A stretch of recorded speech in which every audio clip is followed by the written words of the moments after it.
Hey guys, I'm Matt Joseph Diaz, working in conjunction with Ravishly.com, and today I'd like to talk about something very personal. Now, I'm in the middle of probably the biggest transitional phase of my entire life. Since February, I've had 2 major surgeries to remove excess skin from my upper body from losing 270 pounds. I decided to quit a job that I worked at for 4.5 years to pursue a dream of mine. And right after my most recent surgery, I packed up my entire life and moved out of the only city I've ever lived in. So yeah, a lot of shit's been happening. I don't remember the last time I've had so much new stuff happen all at the same time. And it's really fucking intimidating. But I try and take these vulnerable and difficult moments as an opportunity to try and reach out and teach other people. So I want to take this opportunity to tell you how important you are, regardless of what you're going through or what you're struggling with right now. Because that's what I would want to hear. I've always found the most difficult part of going through big life changes isn't even the change itself. It's dealing with the fallout of that change. Going through a really big physical change is tough, but after a few weeks, you're going to be healed up from it. The more difficult part is the existential question of who am I after this happened? How am I different from before this happened? And what does that mean for the me that's going to approach the world after this? The tough part of change isn't the change itself, it's how it fundamentally changes you. Moving is hard. Packing up all your shit and going to a new place is hard, but eventually all that stuff is unpacked and you're sitting in this room and you have to think to yourself, how is this version of me going to approach this whole new place? Quite honestly, for the most part, I don't really have an answer for you because it's something I'm still dealing with. But I want you to understand that it's something we can go through together. And that even though you might be in a difficult stage of your life, you're not alone. It's been a really weird change for me, especially with the surgeries. I'm a body positivity advocate, writer, and public speaker. And suddenly you're laying on this table and they put this mask on you and you fall asleep and you wake up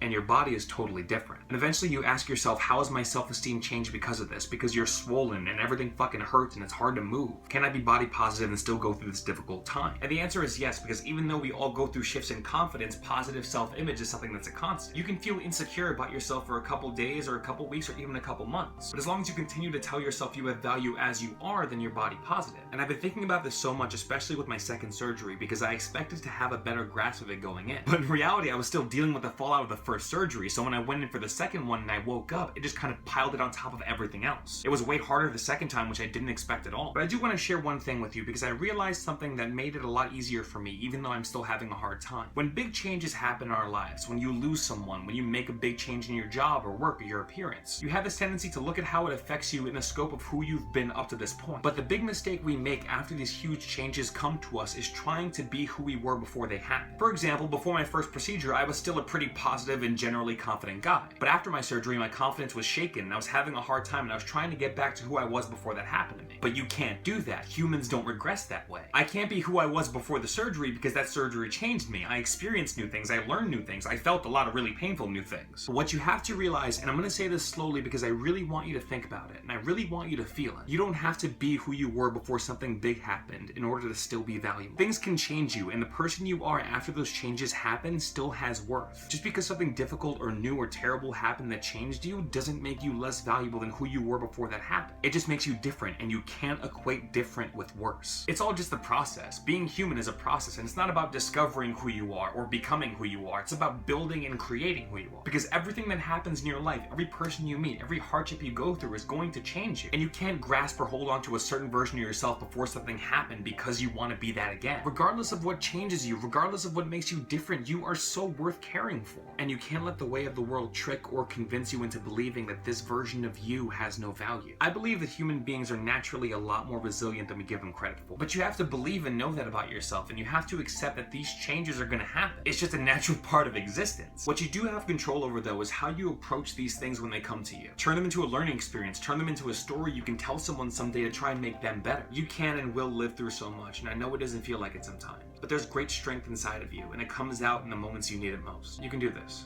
I believe in you, and we can go through this together. But that's all for now, guys. Check out Ravishly.com for a bunch of great articles, including stuff that I write. Check out my Instagram, Twitter, Tumblr, Facebook, all at Matt Joseph Diaz. You can find all of those links down there. And if you want to continue to support my work and what I do here, check out mattjosephdiaz.com/donate. Thanks so much, guys. I'll see you soon.